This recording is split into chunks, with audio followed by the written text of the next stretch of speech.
ஒத்தாசை பண்ணலாம் சொல்லிட்டு ஒரு வீடு வாசல பூத்தலாம், பாத்திரம் விளக்கலாம், சட்டி பானையை விளக்கலாம். எப்பப்பா எல்லா வேலையும் நானே தான் பார்க்கணுமா? என் வேலையை பார்க்கட்டியும் பரவாயில்ல, அவ வேலையை அவளாவது பார்த்துக்க கூடாது? அவ துணிமணியை முதற்கொண்டு நான் தான் துவைச்சுக்கிட்டு இருக்கேன். என்ன செய்யறது? கட்டுனதும் சரியில்லை, பெத்ததும் சரியில்லை, தலையெழுத்தேன்னு போக வேண்டியது. இந்த சோறு என்ன வெயில்தா என்ன? சோத்தை வடிச்சு போட்டுட்டு கொஞ்சம் ரெஸ்ட் எடுக்கணும். படபடன்னு வருதுப்பா. குழம்புக்கு ஒரு காய்கறியையும் காணோம். இந்த மனுஷன்ட்ட வரும்போது தயிர் பாக்கெட்டை வாங்கிட்டு வர சொல்லுவான். தயிரும் ஊறுகாய் வச்சு சாப்பிடட்டும். என்னால இனிமே ஒரு வேலை செய்ய முடியாதுமா. இந்த காயத்ரிக்கு இன்னைக்கு லீவு தான். என்ன செய்யறான்னு போய் பாப்போம். எப்பா என்ன அனல் அடிக்குது? மேல வெயில் தாக்குது, கீழே அனல் தாக்குது. எப்பா தள்ளி போவோம், இல்லைன்னா அடுப்போட சேர்ந்து நம்மளே எரிஞ்சிட போறோம். காலையில எந்திரிச்சதுல இருந்து ஒரே தலைவலியா இருக்கு. அப்பா, ஒரு ஸ்ட்ராங்கா காப்பியா குடிச்சா சரியா இருக்கும்னு நினைக்கிறேன். அம்மா அம்மா அம்மா, இங்க வாமா. என்னத்தா கூப்பிட்டீங்களா? ஐசு, நான் உன்னைய கூப்பிடல ஐசு, அம்மாவை தான் கூப்பிட்டேன். அம்மா எங்க? அத்தா, அம்மாவும் அத்தையும் கோயிலுக்கு போயிருக்காங்க அத்தா. ஓ அப்படியாம்மா, சரிம்மா சரிம்மா. என்ன விஷயம் அத்தா, சொல்லுங்க. அது ஒண்ணு இல்ல ஐசு, தலைவலியா இருந்துச்சு, அதான் அம்மாவை கூப்பிட்டு காப்பி போட சொல்லலாம்னு நினைச்சேன். பரவாயில்ல ஐசு. அத்தா, அத்தை இல்லைன்னா என்ன? நான் தான் வீட்ல இருக்கேன்ல. இருங்க, உங்களுக்கு ஸ்ட்ராங்கா காபி போட்டு கொண்டு வரேன். ஐசு வேணா ஐசு, நான் வெளியில போய் குடிச்சுக்கிறேன். அத்தா, நான் போட்ட காப்பியை நீங்க குடிக்க மாட்டீங்களா? அதுக்கு இல்லம்மா.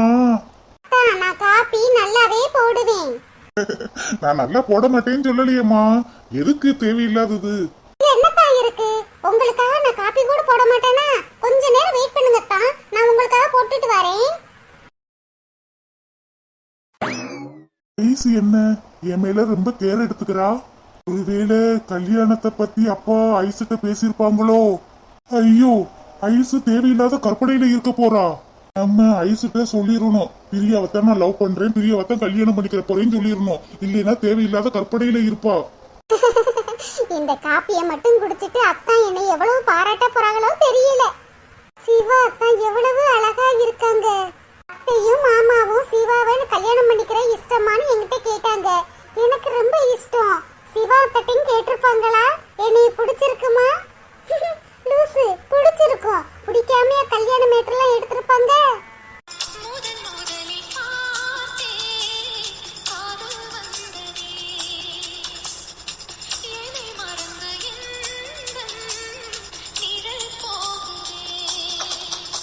என்ன ஐசு, ஸ்ட்ரெக் ஆகி அங்கேயே நின்றுட்ட? அத்தா, ஒண்ணு இல்லத்தா. இந்தாங்கத்தா. ஐசு பரவாயில்லையே, காபி நல்லாவே போட்டிருக்க. நல்லா இருக்கா அத்தா? ரொம்ப நல்லா இருக்கு. தேங்க்ஸ் அத்தா. ஏன் ஐசு நின்றுகிட்டே இருக்க? உட்காரு. பரவாயில்லத்தா, நான் நிக்கிறேன். அட உட்காரு ஐசு. அப்புறம் ஐசு, என்ன திடுதுப்புனா ஊருக்கு கிளம்பி வந்திருக்கீங்க? எதுவும் விசேஷமா? அத்தா என்ன ஒண்ணுமே தெரியாத மாதிரி கேக்குறாங்க. ஒருவேளை அத்தா என் வாயில இருந்து வரணும்னு சொல்லி கேக்குறாங்களா? ஐசு, நான் கேட்டுக்கிட்டே இருக்கேன், அமைதியா இருக்க. அத்தா, அது வந்து என்ன ஐசு சொல்லு. உங்களுக்கும் எனக்கும் கல்யாணத்தை பத்தி பேசி முடிக்கலாம் சொல்லிதான் என்னையும் எங்க அம்மாவையும் வர வச்சிருக்காங்க மாமா. ஐசுக்கு எல்லா விஷயமும் தெரிஞ்சிருக்கு. ஒருவேளை அப்பா ஐசுட்ட எல்லா விஷயத்தையும் சொல்லிட்டாங்களோ? என்ன ஐசு சொல்ற? கல்யாணத்தை பத்தி பேசுறதுக்கு தான் வந்திருக்கீங்களா? உங்ககிட்ட யார் சொன்னது? என்னத்தா ஒண்ணுமே தெரியாத மாதிரி கேட்டுக்கிட்டு இருக்கீங்க? அத்தையும் மாமாவும் என்கிட்ட வந்து சிவாவை கல்யாணம் பண்ணிக்கிறதுக்கு உனக்கு விருப்பமான்னு கேட்டாங்க. அதுக்கு நீ என்ன சொன்ன? அத்தா, அது ஐசு முன்னாடியே சொல்லிக்கிட்டே தான் இருந்தா, இப்போதைக்கு எனக்கு கல்யாணம் வேணாம், நல்ல வேலைக்கு போய் கை நிறைய சம்பாதிக்கணும், நல்ல பெரிய கம்பெனியா பார்த்து வேலைக்கு போகணும்னு சொல்லிக்கிட்டு இருந்தா. அதத்தான் எங்க அப்பாட்ட சொல்லி இருப்பா. சொல்லு ஐசு, எங்க அப்பா என்னை கல்யாணம் பண்ணிக்கிற இஷ்டமான்னு கேட்டதுக்கு நீ என்ன சொன்ன? சொல்லு ஐசு. அது சிவா அத்தானை எனக்கும் கல்யாணம் பண்ணிக்கிற இஷ்டம் தான் சொல்லிட்டேன்.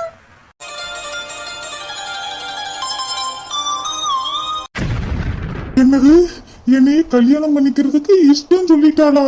அட கடவுளே. ஐசு ஒரு நிமிஷம் நில்லு. ஐசு ஐசு ஐசு, என்னடா இது கொடுமை? என் லவ் பத்தி சொல்லலாம்னு நினைச்சா அவ லவ் பத்தி சொல்லிட்டு ஓடுறாளே. ஐசு ஐசு இங்க வா ஐசு, உன்கிட்ட முக்கியமான விஷயம் பேசணும், இங்க வா.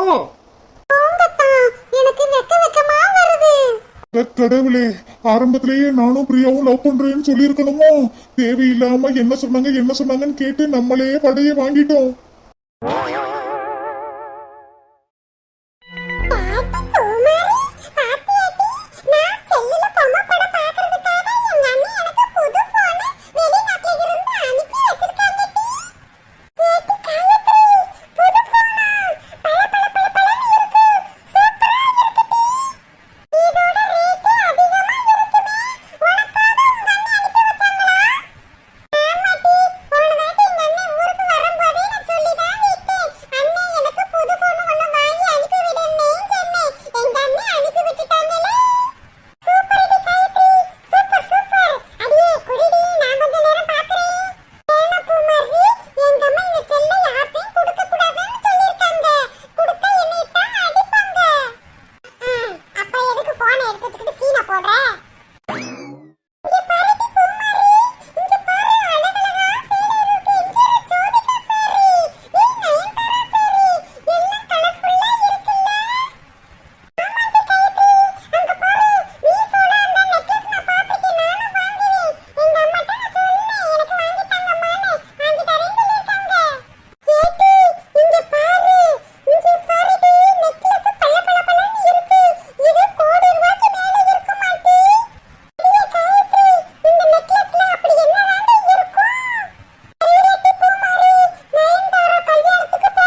நெக்லஸ் வேணும் நெக்லஸ். தெருக்கோடியில உட்காந்துக்கிட்டு 10 கோடிக்கு ஆசைப்படுறா.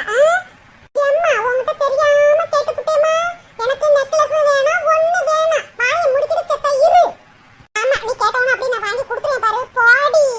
என்ன இங்க சத்தம், என்ன இங்க சத்தம்? தெருமுக்குள்ள வரும்போதே சத்தம் பலமா கேக்குது. ஆமா என் தலையெழுத்து கத்திக்கிட்டு கிடக்கேன். யாட்டி பூமாரி வாட்டி நம்ம வெளியில உட்கார்ந்து பொம்மை படம் பாப்போம். எங்க அம்மா ஆரம்பிச்சுட்டாங்க, இன்னைக்கு முடிக்கவே மாட்டாங்க. வா போயிருவோம். சரிடி. அடிய சரோஜா, காலங்காத்தாலேயே ஆரம்பிச்சிட்டியா? பூசன் தோட்டத்துல இருந்து வந்திருக்காரு, அவருக்கு சாப்பாடு போடுவோம் டீய கொடுப்போம்னு என்ன இருக்காது கத்துக்கிட்டே கிடப்பா. ஆமா என் தலையெழுத்து வேற என்ன செய்யறது? உங்களுக்கு பொறுப்பு இருக்காங்க? பொறுப்பு இருக்கா? எப்ப பார்த்தாலும் ஆடு மாடு மேய்க்கிறது தோட்டம் தோறது இப்படியே இருக்கீங்களே. உங்களுக்குன்னு குடும்பம் குட்டிகள்லாம் இருக்கு அப்படி நினைப்பு இருக்கா என்ன? ஏட்டி, குடும்பம் இருக்கிற நினைப்பு இல்லாம அப்படி மாங்கு மாங்கு உழைச்சுக்கிட்டு இருக்கேன். பார்த்தா அப்படி தெரியலையே. உங்க புள்ள மாணிக்கத்துக்கு 28 வயசு ஆக போகுது. இப்படியே உங்க வேலை வெட்டின்னு தெரிஞ்சுக்கிட்டு இருக்கீங்களே. அவனுக்கு ஒரு கால் விட்டு போடணும்னு உங்களுக்கு நினைப்பு இருக்காங்க? அடிய நீனே ஜாதகம் அதை இதுன்னு சாமியார் பூசாரின்னு அலைஞ்சுக்கிட்டு இருக்க, பொண்ணு தேடுறேன்னு தெரிஞ்சுக்கிட்டு இருக்க, அதை விட்டுட்டேன். அட போங்குது. நானும் அவன் விட்டு ஜாதகத்தை எடுத்துக்கிட்டு சாமியாரு பூசாரின்னு அலைஞ்சுக்கிட்டே இருக்கேன். பொண்ணு அமையவே மாட்டேங்குதுங்க. அப்படியே அமைஞ்சாலும் உங்க மையன் என்ன படிச்சிருக்காரு, லட்சக்கணக்கில் சம்பாதிக்கிறாராம் அப்படி இப்படின்னு கேட்கறாங்க. என் புள்ள 10வது கூட தாண்டல, 30,000 தான் சம்பளம் வாங்குறேன் அப்படின்னு சொன்னா உடனே வேணாம்னு சொல்லிக்கிறாளுங்க. அடிய நம்ம நடுத்தர குடும்பம் அப்படி நம்மளுக்கு ஏத்த மாதிரிதான் பொண்ணை தேடி நீ அலையணும். அதை விட்டு புட்டு புளியம் பம்பை பிடிக்கணும்னு நினைச்சா முடியுமா? வேலைக்கு தகுந்த மாதிரி எள்ளூருண்ட மாதிரி நீ தேடணும் முடியும் பொண்ண. அதான் நானும் பொண்ணு பார்த்து வெறுத்து போயிட்டேங்க. இனிமே டவுன் சைடே பொண்ணு தேடக்கூடாதுன்னு முடிவு பண்ணிட்டேன். அப்புறம் வேற எங்க போய் தேட போற? நிலாவுல போய் தேட போறியா? ஏங்க கிராமத்துல தேடலாம்னு இருக்கேங்க. அங்க பொண்ணு பார்த்தாத்தே நம்ம சொல்ல அடங்கி வீடடங்கி இருப்பா. அதுவும் சரிதாண்டி, அங்கயே தேடு. நான் எங்கிட்டு போய் தேடுறது? உங்க சொந்த பந்தத்திலேதான் பொண்ணு இருக்கான்னு கிராமத்துல விசாரிச்சு பாருங்க. வேணும்னா உங்க தங்கச்சி மகளை கேட்டு பாப்போமா? அடி போடி, என் தங்கச்சி மகள்களை எல்லாம் பெரிய பெரிய படிப்பு படிக்க வச்சிருக்கா. நம்ம கேட்டாலும் முடியாதுன்னு சொல்லிடுவாட்டி. ஏங்க பெரிய படிப்பு படிச்சா என்னங்க? உங்களுக்காக கொடுக்க மாட்டாங்களா பொண்ணு? இப்பதே நீ சொன்ன பெரிய படிப்பு படிச்சவங்க எல்லாம் பொண்ணு கொடுக்க மாட்டாங்கன்னு முக்கால அழுதுகிட்டு கிடந்த, அவ எப்படி கொடுப்பா? சரி அது வேணா. வேற சொந்த பந்தத்துல ஏதாவது பொண்ணு இருக்கா? அடிய நான் என்ன இங்க பூத கண்ணாடி வச்சா பாத்துக்கிட்டு இருக்க முடியும்? விசாரிப்ப முடியும். இங்க பாருங்க உங்க புள்ளைக்கு வேற வயசு போய்கிட்டு இருக்கு. டக்கு புக்குன்னு எல்லாம் விசாரிச்சு முடிவு பண்ணுங்க. பண்ணுவோம். எனக்கு இப்ப பசிக்குது, சாப்பாடு போடு. நான் போய் கைய கழுவிட்டு வாரேன். இவருக்கு உலகமே இடிஞ்சு விழுந்தாலும் சோறு சோறு சோறுமே கிடப்பாரு. அன்னைக்கு கிராமத்துல ஒரு கல்யாணத்துக்கு போயிருந்த போது ஒரு தூரத்து அத்தாச்சி சொன்னாங்களே, என் வீட்டுல எல்லாம் பொண்ணு இருக்கு எடுக்க மாட்டீங்களான்னு கேட்டாங்களே. அந்த பொண்ணு வேணா சொல்லுவோமா சரோஜாட்ட? அடிய சரோஜா, இருங்க கைய கழுவிட்டு வாங்குங்க, சோத்த போட்டு வைக்கிறேன். அடிய இல்லட்டி, நான் அதை பத்தி பேசல. வேற என்ன? அன்னைக்கு ஒரு கல்யாணம் சொல்லி கிராமத்துக்கு போயிருந்தேன் இல்லட்டி. ஆமா போயிருந்தீங்க. இந்த கல்யாணத்துல தூரத்து சொந்தம் முரடி, அவங்க எனக்கு அத்தாச்சி முறை வேணும். அவங்க வீட்டுல பொண்ணு இருக்கு, என் பொண்ணையில நீங்க எடுப்பீங்களா? நீங்க எடுக்காட்டியும் பரவாயில்ல, நல்ல மாப்பிள்ளை இருந்தா சொல்லுங்கன்னு சொன்னா கட்டி.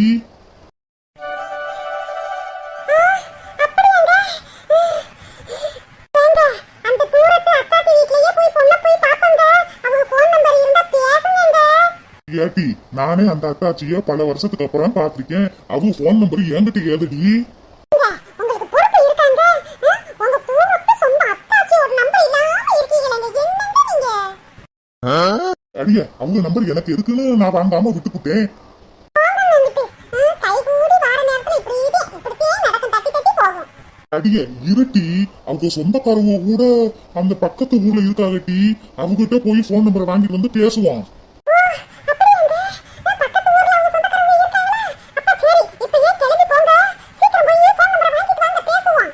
அடிய எனக்கு வயிறு கப கப கபன்னு பசிக்குதுடி, சாப்பாட போடு, சாப்பிட்டுட்டு 3 மணி பஸ்ஸுக்கு போறேன். இவர் எப்ப பார்த்தாலும் பசிக்குதுன்னு சொல்லுவாரு. சரி உட்காருங்க, உங்களுக்கு சீக்கிரம் சாப்பாடு போடுறேன். சாப்பிட்டுட்டு வேகமா போய் வாங்கிட்டு வாங்க போன் நம்பரை. சரிடி.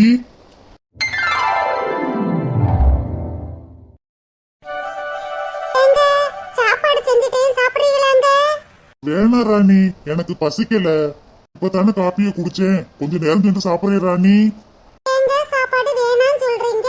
நீங்க நைட்டும் சரியாவே சாப்பிடல. காலையில எந்திரிச்சதுல இருந்து ஒரே ஒரு காப்பி தான் குடிச்சிருக்கீங்க. கொஞ்சமாவது சாப்பிடுங்க. ராணி லேட்டா தானே காப்பியை குடிச்சேன், அதான் பசிக்காம இருக்கு போல இருக்கு. பசிக்கிறப்ப சாப்பாடு கேக்குறேன், எடுத்து தா ராணி. இப்ப பசி இல்ல. என்னது பசிக்கும் போது எடுத்து தரவா? உங்களுக்கு பசிக்கிறப்ப நான் வீட்ல இருக்க மாட்டேனே. ராணி எதுவும் விசேஷ வீட்டுக்கு போறியா? இல்லங்க, இன்னைக்கு 100 நாள் வேலை இருக்கு, அதுக்கு கிளம்பி போயிருவேன்னு சொன்னேன். ராணி தேவையில்லாத வேலை பார்த்துக்கிட்டு இருக்க. வீட்டு வேலைய உன்னால ஒழுங்கா பார்க்க முடியல, இதுல வேற 100 நாள் வேலைக்கு போறேன்னு சொல்ற. எங்க அம்மாவுக்கு உடம்பு சரியில்லை, மாத்திரை மருந்து எடுத்து கொடுக்கணும், புள்ள குட்டிகளை பார்க்கணும், வீட்டை பார்க்கணும், சமைக்கணும். இவ்வளவு வேலை இருக்கிறப்ப உனக்கு எதுக்கு 100 நாள் வேலை? ஆமா, நான் எப்ப பார்த்தாலும் அடுப்படியிலேயே குடஞ்சுக்கிட்டு இருக்கணும், அப்பதே உங்களுக்கு நல்லா இருக்கும், அதானே? ராணி நான் அப்படி ஒண்ணும் சொல்லல. வீட்டுல இருக்கிற வேலையே ஏகப்பட்டது கிடக்கு, இதுல ஏற எதுக்கு 100 நாள் வேலைன்னு தான் கேக்குறேன். இங்க பாருங்க, காலையிலேயே வீட்டு வேலை எல்லாம் முடிச்சிட்டேன், சமையலும் செஞ்சு வச்சுட்டேன், உங்க அம்மாவும் சாப்பிட்டுட்டாங்க, பிள்ளைகளும் ஸ்கூலுக்கு போயிருச்சுங்க. இதுக்கப்புறம் எனக்கு என்ன வேலை இருக்கு வீட்டுல? அதே 100 நாள் வேலைக்கு போலாமேன்னு சொன்னேன். அங்க போய் வேலை பார்த்தாலாவது எனக்கு பொழுதும் போகும். பாட்டி பொழுது போகலைன்னு சொல்லியா 100 நாள் வேலைக்கு போற? ஆமா, இங்க உட்காந்துக்கிட்டு இருந்தா மொட்டு மொட்டுன்னு இருக்கணும். அங்க என் ஃப்ரெண்டுகள்லாம் வருவாளுங்க, ஊர் கதையை பேசிக்கிட்டு நல்லா சிரிச்சு மகிழ்ந்துட்டு வரலாம். அது சரி, நீ என்ஜாய் பண்றதுக்கு போற. ஆனா ஊர்ல உள்ளவங்க என்ன நினைப்பாங்க? புருஷன் கவர்மெண்ட் வேலை பார்க்கறான், அவன் சம்பாத்தியம் பத்தலைன்னு பொண்டாட்டியையும் வேலைக்கு அனுப்பி இருக்கான்னு என்னைய தானே தப்பா பேசுவாங்க. இந்த எடுவட்ட பைய பேச போறான், பேசட்டும், நாக்க புடிச்சு அறுத்துற மாட்டேன். பாரு ராணி, நான் கவர்மெண்ட் வேலை பாக்குறேன், கை நிறைய சம்பளம் வாங்குறேன், வீட்டுக்கு தேவையான பொருட்கள் எல்லாத்தையுமே வாங்கி கொடுக்குறேன். இன்னும் ஏதாச்சும் காசு வேணும்னா சொல்லு, தாரேன். 100 நாள் வேலைக்கு மட்டும் போக வேணாமா? வீட்டுல இரு. 100 நாள் வேலைக்கு பொழுது போகலைன்னு போய் அங்க வேலை வெட்டிய பார்த்துட்டு நைட்டு பூரா கை வலிக்குது காலு வலிக்குது நீ தான் குழம்புவ. ஏங்க, அங்க கடுமையான வேலையெல்லாம் இல்லைங்க. செத்த நேரம் மண்ணு நோண்டுவோம், மண்ணள்ளி கொட்டுவோம், அம்பிட்டு தாங்க. சும்மா காசு கொடுக்குறாங்க, நம்ம எதுக்கு வேணான்னு சொல்றது? ஊர் உலகமே 100 நாள் வேலைக்கு போய்கிட்டு இருக்கு, நான் போறதுல உங்களுக்கு என்னங்க? 100 நாள் வேலையில காசுன்னு சொல்லவும் கிளடு கட்டையெல்லாம் வந்து வேலை பார்க்கறாளுங்க, எனக்கு என்னங்க? ஒரு நாளைக்கு 300 ரூபா கொடுக்குறாங்க, ஏன் விடுவானே? பாருங்க, எனக்கு ஒரு கஷ்டமும் இல்ல. இங்க உட்கார்ந்து இருக்கிறத அங்க போய் செத்த நேரம் உட்கார்ந்து இருக்க போறேன், அம்பிட்டுக்கேன். இங்க பாரு ராணி, போய் உட்கார்ந்து இருக்கிறதுனா உட்கார்ந்து இருந்துட்டு வா, கடுமையாலாம் வேலை பார்க்காத ராணி. நைட்டுக்கு வந்து கை வலிக்குது கால் வலிக்குது அம்மா அப்பான்னு புலம்ப வேண்டியது. இப்படி புலம்பி ஆஸ்பத்திரிக்கு காசுக்கே போயிரும் போல இருக்கு, ஏன் காசு? ஆமா, எத்தனை தாட்டி என்னை ஆஸ்பத்திரி கூட்டிட்டு போய் காட்டுனீங்க, போங்க அங்கிட்டு. அதெல்லாம் கை வலிச்சாலும் கால் வலிச்சாலும் இனிமே உங்ககிட்ட சொல்ல மாட்டேன். நான் 100 நாள் வேலைக்கு போகவே என்னங்க? நான் சொல்ல வேண்டியதெல்லாம் சொல்லிட்டேம்மா, அப்புறம் உன் இஷ்டம், போயிட்டு வா. சரிங்க, காலை சாப்பாடும் செஞ்சுட்டேன், மத்தியான சாப்பாடும் செஞ்சுட்டேன். காலை சாப்பாடு தட்டுல எடுத்து மூடி போட்டிருக்கேன், சாப்பிட்டுருங்க. மத்தியான சாப்பாடு லஞ்ச் பேக்ல போட்டு வச்சிருக்கேங்க, எடுத்துட்டு போயிருங்க, மறந்துடாம எடுத்துட்டு போங்க. சரி ராணி, நான் பாத்துக்கிறேன்.